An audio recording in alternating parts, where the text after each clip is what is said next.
드디어 미쳤다. 부동산 대책 기가 막히네요. 2025년 새 정부가 출범했습니다. 구호는 명확했습니다. 집은 사는 것이 아니라 사는 곳이다. 참 아름다운 말입니다. 하지만 우리는 지금 그 아름다운 말 뒤에 숨겨진 것들을 추적할 것입니다. 정의로운 설계도처럼 보이는 이 정책 안에 과연 무엇이 감춰져 있는가? 오늘 우리는 파헤칩니다. 첫 번째 모순. 역세권에 짓는다. 고품질로 짓는다. 30년 이상 거주를 보장한다. 그리고 임대료는 저렴하게 한다. 잠깐만요. 지금 이 말이 얼마나 위험한 조합인지 숫자로 직접 확인해 보겠습니다. 서울 역세권 땅값이 얼마인지 아십니까? 평당 수천만 원을 호가하는 곳에 층간소음을 잡고 최신 자재를 쓰고 커뮤니티 시설까지 갖춘 아파트를 지어놓고 임대료는 시세보다 70% 낮게 받겠다고 합니다. 그 차액은 누가 메웁니까? 바로 LH, 한국토지주택공사입니다. 현재 LH의 부채는 얼마일까요? 160조 원. 한국 1년 예산의 4분의 1을 넘는 숫자입니다. 더 무서운 건 구조입니다. 새로운 기본주택을 공급하려면 또 빚을 냅니다. 그 빚을 갚으려면 또 다른 공급을 얻습니다. 경제학자들은 이 구조에 이름을 붙였습니다. 폰지 사기형 재정구조. 찰스 폰지. 1920년대 미국의 사기꾼. 새 투자자의 돈으로 이전 투자자에게 수익을 돌려주던 그 방식. 지금 우리의 미래 세대가 새 투자자의 자리에 앉혀지고 있는 겁니다. 고품질, 저임대료, 역세권. 세 단어가 동시에 성립하려면 반드시 누군가가 그 비용을 져야 합니다. 그 누군가가 지금 태어나고 있는 아이들이라면 이것은 정책이 아닙니다. 청구서입니다. 두 번째 모순. 오른손이 하는 일을 왼손이 맡고 있습니다. 정부는 외쳤습니다. 재개발 재건축 규제를 풀어 공급을 늘리겠다. 그러나 동시에 서울 전역과 경기 핵심 지역 대부분을 토지거래허가 구역으로 묶어버렸습니다. 토지거래허가제가 뭔지 아십니까? 실거주 목적 외의 토지나 주택 거래를 사실상 차단하는 제도입니다. 매물이 시장에 나오지 않습니다. 거래가 없으니 가격 신호가 왜곡됩니다. 결국 시장이 멈춥니다. 여기서 치명적인 모순이 터집니다. 새 아파트를 1만 가구 공급해도 기존 주택 시장이 얼어붙어 있으면 어떻게 됩니까? 사람들은 갈아탈 수가 없습니다. 신규 물량이 쌓여도 수요는 이미 다른 형태로 왜곡되어 있습니다. 풍선을 한쪽에서 꾹 눌러두고 반대편에서 공기를 주입하는 꼴입니다. 공급은 하되 거래는 막는다. 이 모순 앞에서 시장은 지금 이렇게 반응하고 있습니다. 거래 절벽, 매물 실종, 그리고 역설적으로 호가 상승. 정책이 잡으려 한 바로 그것이 정책 때문에 더 올라가고 있습니다. 세 번째 모순은 가장 교묘합니다. 국토보유세, 혹은 기본소득 토지세라고도 불립니다. 논리는 단순합니다. 모든 토지 소유자에게 세금을 걷어 그것을 전 국민에게 똑같이 배당하면 땅 부자는 내는 게 많고 무주택자는 받는 게 많으니 불로소득은 사라지고 평등이 실현된다. 언뜻 들으면 설득력이 있습니다. 하지만 현실 앞에서 이 논리는 산산조각이 납니다. 강남의 낡은 아파트 한 채 갖고 사는 70대 은퇴자를 생각해 보십시오. 평생 일해서 마련한 집 한 채. 그에게 날아오는 건 배당금 몇만 원이 아닙니다. 보유세 수백만 원짜리 고지서입니다. 심리학자들은 이걸 손실혐오라고 부릅니다. 인간은 같은 금액이라도 얻는 기쁨보다 잃는 고통을 2배로 느낍니다. 배당금 3만 원을 받아도 세금 300만 원의 고통은 사라지지 않습니다. 그래서 여론이 움직이기 시작했습니다.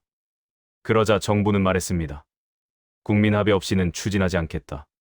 하지만 물밑에서는 법제화 준비가 계속됩니다. 학술 용역이 발주되고 시뮬레이션이 돌아가고 세율 설계가 진행됩니다. 공식적으로는 후퇴하면서 실질적으로는 전진합니다. 이것은 정책 유연성이 아닙니다.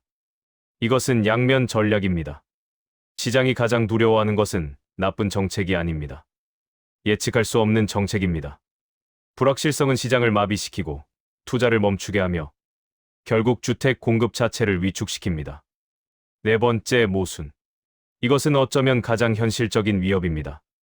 개발 이익을 모두 공공이 환수하겠다. 공공이 직접 시행하고 공공이 분배한다. 들수록 정의롭게 들립니다. 그런데 딱 하나 빠진 게 있습니다. 그럼 누가 짓습니까? 건설사는 봉사단체가 아닙니다. 수천억 원의 자금을 조달하고 수년간의 리스크를 감수하고 인허가 지옥을 뚫고 아파트를 짓는 이유는 단 하나, 이익이 있기 때문입니다. 그 이익을 100% 환수한다면 민간은 떠납니다. 조용히, 하지만 확실하게. 추미애 전 법무부 장관조차 공개적으로 말했습니다. 개발 이익을 다 가져가면 누가 개발을 하겠느냐. 같은 편에서 나온 경고입니다. 그리고 여기서 역사가 개입합니다.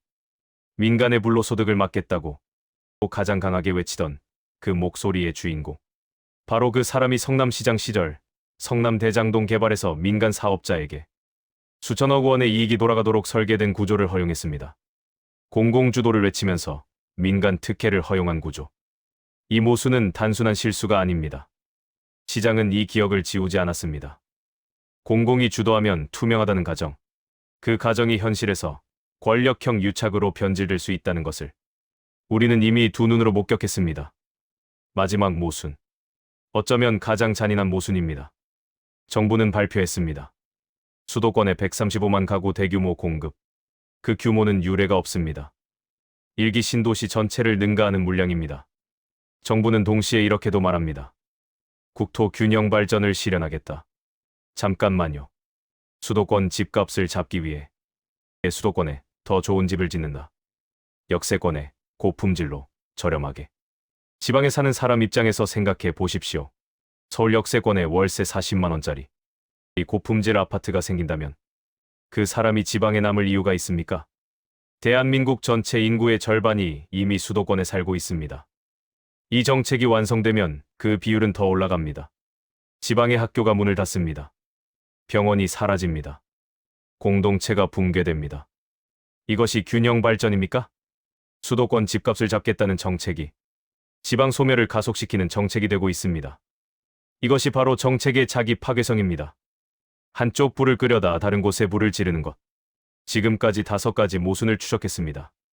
고품질인데 저렴하다는 수학적 불가능, 공급하면서 거래를 막는 정책적 자기 모순, 선의를 내세우며 불확실성을 키우는 세제 설계, 공공정의를 말하면서 민간을 내쫓는 공급 붕괴, 수도권을 키우면서 지방을 죽이는 균형 파괴.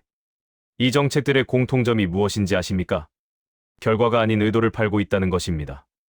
집은 투기 대상이 아니다. 맞습니다. 불로소득을 환수해야 한다. 틀린 말이 아닙니다. 무주택자에게 안정적인 주거를 당연히 해야 합니다. 하지만 의도가 선하다고 결과가 선하지는 않습니다. 지옥으로 가는 길도 선의로 포장됩니다.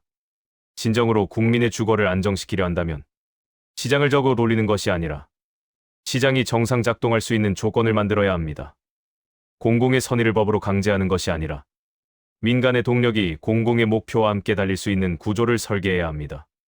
그것이 정책이고 그것이 행정입니다. 집값 문제의 해답은 시장을 없애는 것이 아니라 시장이 제대로 작동하게 만드는 것이다. 오늘 우리가 추적한 것은 숫자도 통계도 아닙니다. 정책 뒤에 숨겨진 구조적 모순입니다. 여러분은 어떻게 생각하십니까? 댓글로 의견을 남겨주시고 이 영상이 의미 있었다면 여러분 주변의 한 사람에게 공유해 주십시오. 구독과 좋아요는 이런 콘텐츠를 계속 만들 수 있는 힘이 됩니다. 감사합니다.